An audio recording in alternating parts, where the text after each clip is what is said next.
One of the nice features that you can use in jQuery is prevent the user from using particular keystrokes, or you can actually lock down a particular element. And that's very useful, especially if you have a login screen or a login pop-up that you want them to pay attention to. So imagine this message box was our login prompt. We had login credentials here, and we wanted them to log in. Well, first let's take a look at keystrokes, and then we'll actually take a look at locking the entire message box down using jQuery. Now, the first thing, like I said, you can do is actually prevent them from using a particular keystroke. Now, what I want you to do is hit the escape button, and you'll notice that closed our message box. But imagine you wanted to prevent them from doing that. Well, we can do that in jQuery. Now, if the escape button didn't work, go ahead and refresh the page and then hit the escape button again, and it should. Okay, so let's go ahead and close this out. And the property that we want to use is close on escape. That's what it's called. And all we do is set this to false. That's all we need to do.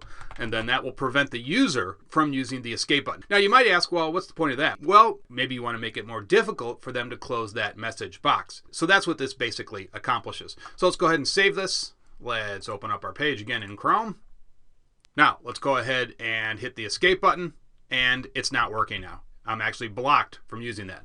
Let's actually refresh this just to make sure. Yep, not working. Now what we want to do is actually lock down the entire web page. So you'll notice here I can click on the web page even while our message box is still up. So what we want to do is lock down the entire web page. We want to force them to log in to our website. Imagine this is a login page. So let's go ahead and do that. And we do that with the modal property.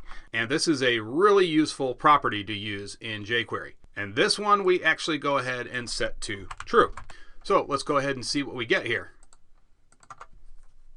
And there you can see, take a look at this. The entire web page is now on lockdown. We can't click on any other part of this page. So you're forcing the user to log into this site. And so again, this is a very useful option in jQuery. Okay, that's going to do it for this video. In the next video, we're going to take a look at a new widget.